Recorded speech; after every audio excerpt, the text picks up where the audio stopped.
पंडित भूले पढ़ि गुनि वेदा, आप अपन पौ जानु न भेदा। संझा तर्पण औसठ कर्मा, ई बहुरूप करे अस धर्मा। नमस्कार दोस्तों, मैं अविनाश दास रेशनल कबीर यूट्यूब चैनल में आप सबका हार्दिक स्वागत करता हूं। साथियों,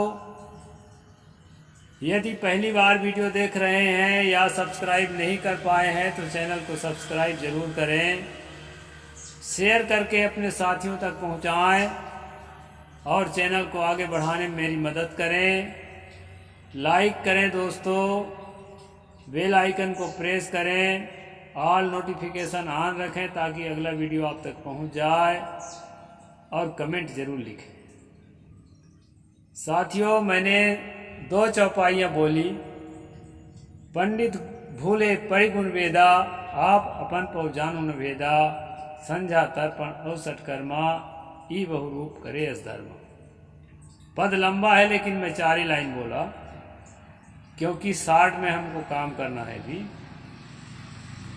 इसमें कहते हैं जो पंडित है, जो ब्राह्मण अपने आप को, ज़्यादातर ब्राह्मण ही अपने आप को पंडित कहते हैं। वैसे दोस्तों, पंडित शब्द का अर्थ है एक समझदार व्यक्ति या प्रज्ञावान स पंडित, ऐसा कहा है। जो प्रज्ञावान है वो पंडित है। लेकिन जो है आम भाषा में पंडित का मतलब होता है जो पंडा पुरोहित का काम करते हैं, ब्राह्मण का काम करते हैं, धार्मिक अनुष्ठानों का काम करते हैं, ऐसे लोगों को पंडित कहा जाता है।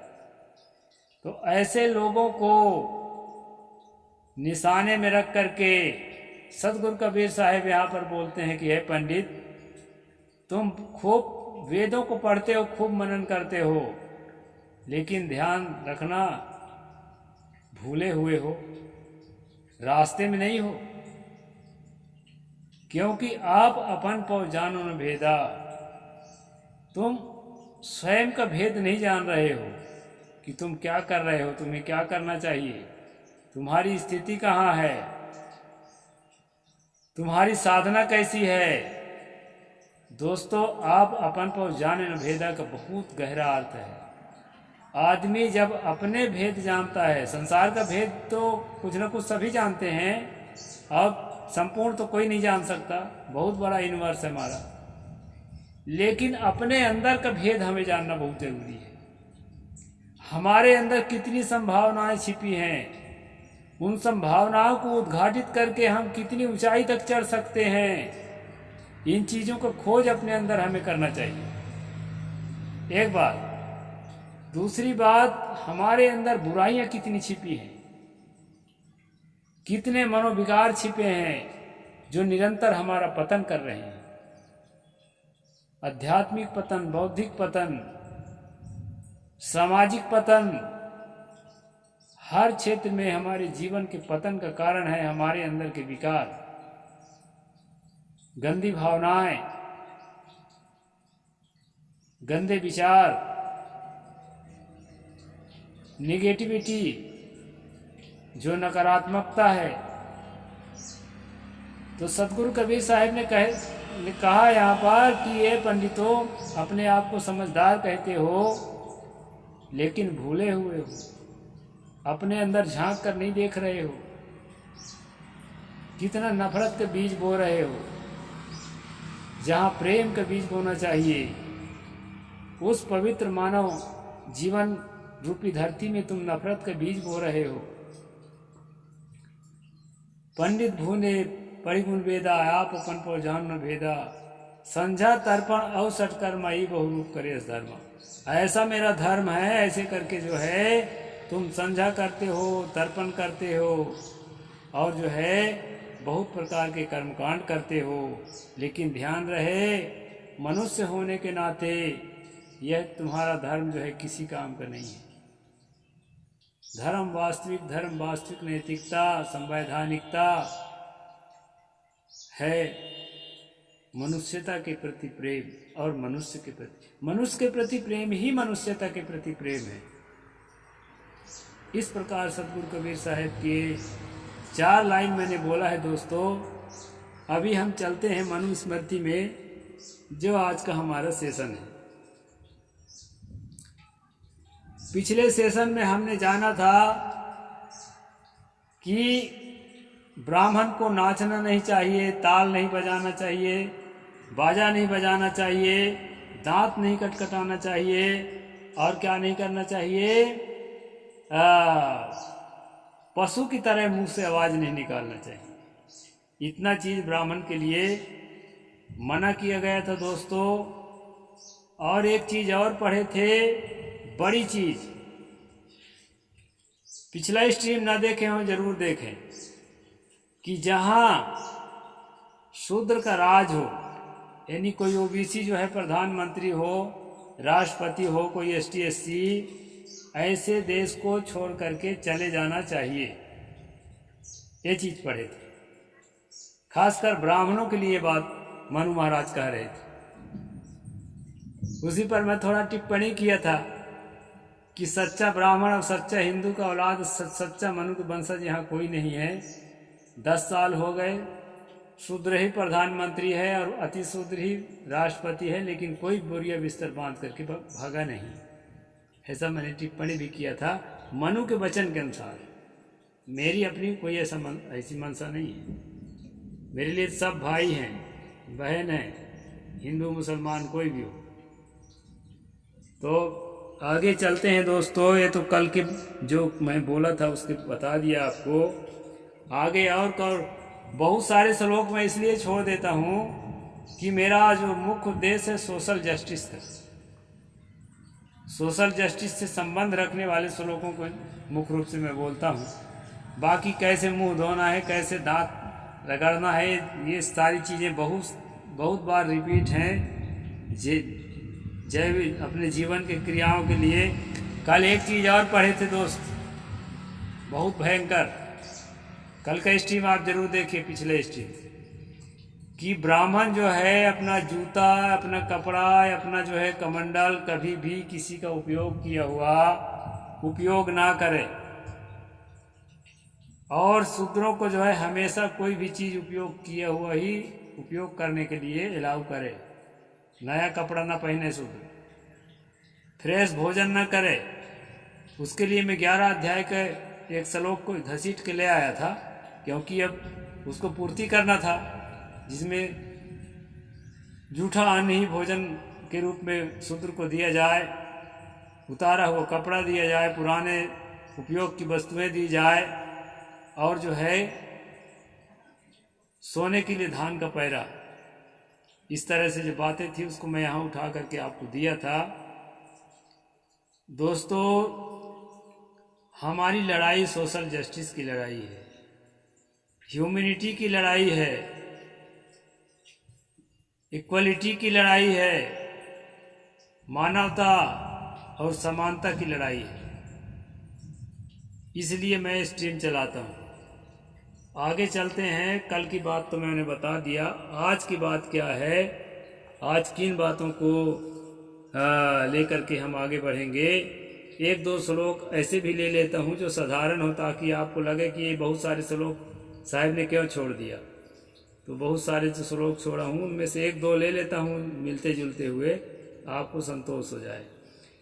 सर्वं चातिल संबद्धम नाद्य दस्तमिते रवो न चा नग्नः सईते चा चोष्ठितः क्वचित व्रजेत।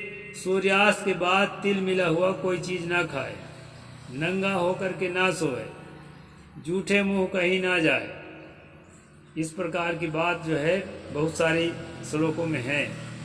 आर्धपादस्तु भुंजित नार्धपादस्तु संविशेत, आर्धपादस्तु भुंजानो दीर्घमायुर्वाप्नुयात्।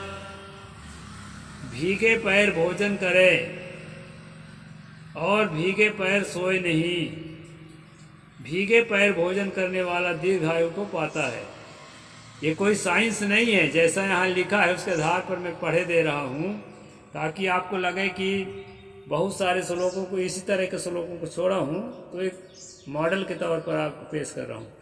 अचक्षुर विषयम दुर्गम च प्रपद्येत करहिचित ना विणमूत्र मिति मिच्छेत ना बहुभ्याम नदी तरेत।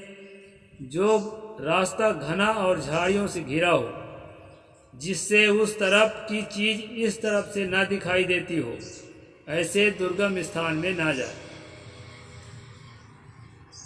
झाड़ी पहाड़ी में नहीं जाने को मनु जी कह रहे हैं, क्योंकि वहाँ सांप बिच्छू का, शेर भालू का खतरा हो सकता है। कोई भी हिंसक पशु का खतरा हो सकता है। रास्ता भूलने का खतरा रहता है, क्योंकि दोस्तों मैं 97 से 2000 के बीच में जब तपश्चर्या में लगा था, तो मेरे साथ ऐसा होता था।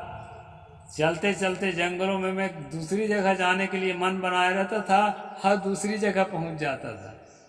ऐसा बहुत बार हुआ है, लेकिन मेरा डोरा डंडा सब साथ में रहता था, इसलिए कहीं भी जाएं जहां रात हो वहीं रहना है। तो ऐसा होता है जंगल में। दूसरी बात जो है, पशुओं के लिए दिन में सावधानी से चलें अगर जंगल में आपको चलना है तो, और रात में आग जला करके ही ठहरें। वैसे अधिक दिन ठहरना है किसी जगह में तो 24 घंटा आग जलती रहना चाहिए। यही जो है हमारा प्रोटेक्शन के लिए पर्याप्त होता है, क्योंकि मुझे पहले ऐसा काम किए हुए महात्माओं ने बताया था, ऐसा करने से शेर भालू जो है नज़दीक नहीं आते। आते भी हैं तो चले जाते हैं, सही है, आते थे चले जाते थे। तो ये दो चीज़ का पालन करना जंगल में बहुत ज़रूरी है। और सावधानी, वो साधु महात्मा कुछ नहीं जानते। हिंसक पशु जो है ना, वो वैसे मनुष्य पर आक्रमण नहीं करते, लेकिन कभी क्या होता है, कोई छेड़ा रहता है शिकारी लोग, तो उसी जो है वो डाउट में रहते हैं, तो फिर वो सोचते हैं फिर वो यही है, और वो आक्रमण कर सकते हैं। तो इस तरह दोस्तों यहाँ कहा है कि घना जंगल झाड़ियों से घिरा हो, वहाँ जाने के जहमत न उठाएं। लेकिन कभी अगर आपको जाना हो तो उसके लिए मैं महत्वपूर्ण बातें बता दिया।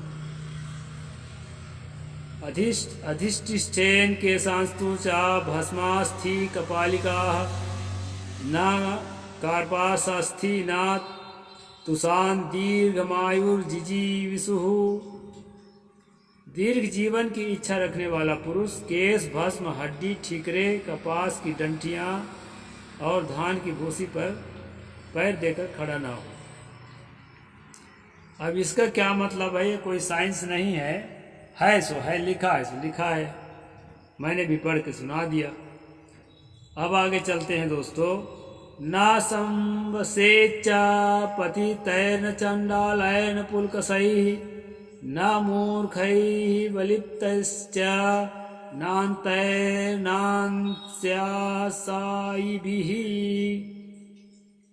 यहाँ पर दोस्तों मनु ने कहा, पतित, चांडाल, पुलकस, मूर्ख, धनमत से गर्वित, अंत्यजों और अंत्यजों के साथ व्यवसाय करने वाले के साथ भी न बैठे। आपको मैं यहाँ बता देता हूँ, कई लोग मुझे कमेंट में लिखते हैं कि एससी को ही शूद्र कहा गया है, एसटी को भी नहीं। ओबीसी तो कुछ लोग अपने को क्षत्रिय मानते हैं, कुछ लोग अपने को वैश्य मानते हैं। हालांकि ये वैश्य कुछ नहीं होता, ना ब्राह्मण उमन कुछ नहीं, सब आदमी हो, हम सब भाई बहन हैं। लेकिन इनकी भाषा में दोस्तों अभी कई श्लोक ऐसे आएंगे जहां स्पष्ट रूप से जातियों को गिना गया है। इसलिए मैं जो है आप लोगों को बार बार बताता हूं कि जिसको आज हम ओबीसी वर्ग में रखे हैं वही शूद्र है। हिंदू धर्म की भाषा में, मनुस्मृति की भाषा में, और कुछ लोग अपर कास्ट में भी आते हैं किसान वर्ग के, उनकी जातियों की भी गिनी गई है, तो उनको शूद्र में ही माना गया है। चाहे वो कुर्मी हो, कुर्मी यादव तो ओबीसी में ही है, चाहे गुर्जर हो, पटेल हो, जाट हो, मराठा हो, जो लोग सवर्ण में भी आते हैं, किसान जाति के लोग, उनको भी इस भाषा में शूद्र वर्ग में ही रखा गया है। और यहाँ पर जो अंत्यज शब्द आया है, ये अंत्यज शब्द अछूत के लिए है, अस्पृश्य के लिए, जिसको छूते नहीं थे। पहले दोस्तों अछूतों को छुआ नहीं जाता था, और उनके हाथ का पानी नहीं पिया जाता था, और पानी छूने नहीं दिया जाता था। नदी हो, तालाब हो, सार्वजनिक स्थल का कोई पानी नहीं छूने दिया जाता था। लेकिन उसके गले में ठिकरा बांधने का, कमर में झाड़ू बांधने का रिवाज नहीं था। ये रिवाज जो है बहुत बाद में आया। इसको भी इन्वेस्टिगेशन करने से आपको पता चल जाएगा, क्योंकि मनुस्मृति में इस तरह से लिबास का कोई प्रावधान नहीं दिया है। अछूत तो बनाया है और उनके छाया तक को मतलब घृणा किया है। लेकिन ये वाला जो सिस्टम है, ये जो पेशवा काल में महारों को, चमारों को और सफाई कर्मी वाल्मीकों को, इन सबको जो दिया गया था, ये पेशवा काल का है, मनु काल का नहीं है। क्योंकि मनु की स्मृति में ये बातें हमें नहीं मिली है। अछूत की बात तो है, लेकिन झाड़ू कमर में बांधने के और गले में ठिकरा बांधने के, हाथ में चटकनी चटकाते हुए जाने की बात इसमें नहीं है। और कहीं दबा छिपा होगा तो मैं बताऊंगा आपको, मैं छिपाने के लिए नहीं है। तो यहाँ पर कहा है दोस्तों पतित में उधर बताया था आपको विवाह संस्कार के आसपास। पतित का मतलब होता है इंटरकास्ट मैरिज करने वाला आदमी। जो औरत इंटरकास्ट मैरिज करते हैं, उससे जो संतान उत्पन्न होता है उसको इसमें पतित माना गया है। मतलब गिरा हुआ आदमी, तुच्छ आदमी। इनके व्यवस्था में जो बंद कर रहे, यानी चमार का विवाह चमार से ही करे, बाभन का विवाह बाभन से ही करे और गोंड का विवाह गोंड से ही करे, तब तक उसको ये अच्छा आदमी समझते हैं। अब इससे अगर हट के, इनके बंधन से हट के अगर कोई काम किया तो उसको पतित माना जाता है। तो इसमें लिखा है जो पतित है और जो चंडाल है। चंडाल जो है मनुस्मृति की भाषा में वाल्मीकि जाति या सफाई कर्म, उसको ये लोग चंडाल कहते हैं। चंडाल कोई भूत पिचास जैसी चीज नहीं है, ऐसा कुछ नहीं है। जाति के हिसाब से इसमें चंडाल उन्हीं को कहा जाता है। अब ये इनकी भाषा है दोस्तों, मैं बार बार निवेदन करता हूँ, जाति सूचक शब्दों का प्रयोग करते हुए मुझे देखकर आप ऐसा मत सोचना कि मनुवादी है। स्पष्ट कर देता हूँ, मैं इनकी भाषा के हिसाब से ये सब बातें बता रहा हूँ। तो चंडाल, और यहाँ पुलकस आया है। पुलकस कहते हैं निषाद। निषाद जो है, अगर निषाद ओबीसी समुदाय का है, लेकिन अगर एससी समुदाय से विवाह करता है तो वो पुलकस जाति हो जाता है। यानी सफाई कर्मी से, चर्मकार से, या और भी क्या क्या होते हैं इनके हिसाब से, उनसे विवाह करने पर वो जो है पुलकस हो जाता है, पतित नहीं होता। पतित, पुलकस, ये सब कैटेगरियां हैं, बहुत सारे कैटेगरी है। और मूर्ख और धन मत से गर्वित, कोई शूद्र अगर थोड़ा मोड़ा धन आ गया, उसके अहंकार में फूला हुआ है, अंत्यजों और अंत्यज के साथ सहवास करने वाले के साथ न बैठे। यहाँ बैठने की बात आई है, किसके साथ बैठना है आपको? पतित के साथ ना बैठें, सफाई कर्मियों के साथ ना बैठें, और किसके साथ ना बैठें? पुलकस के साथ ना बैठें, निषादों के साथ, और मूर्ख आदमी के साथ ना बैठें। अब किसी को शिक्षा का अवसर नहीं मिला है, समझ के अवसर नहीं मिला है, तो वो तो बेचारा मूर्ख रहेगा ही।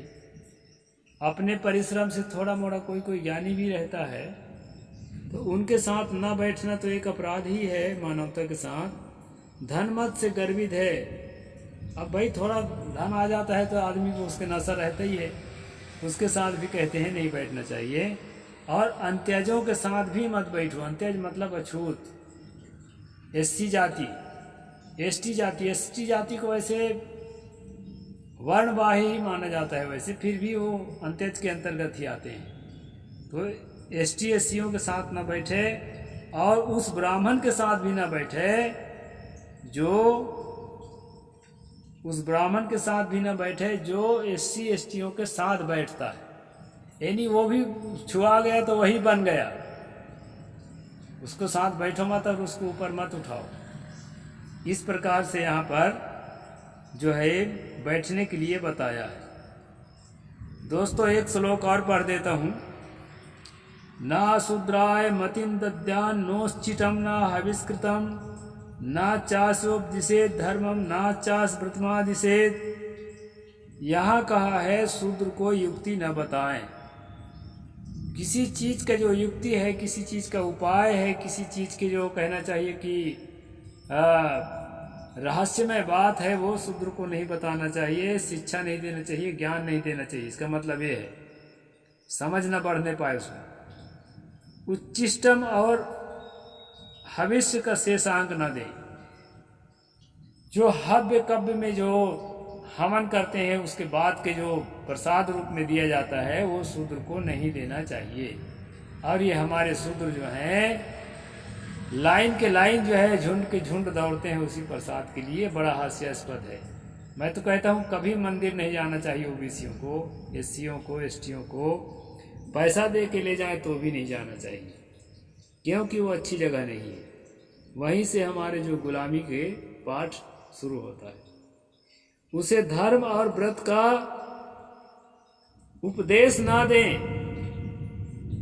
धर्म का, व्रत का, अनुष्ठान का उपदेश शूद्र को नहीं देना चाहिए, उपदेश ना दें। इस प्रकार से जो है दोस्तों, और कहते हैं यो हस्य धर्मा षष्ठे यश्चै दिशद्व्रतम सो समृत नाम तमः स तैनेव मज्जति।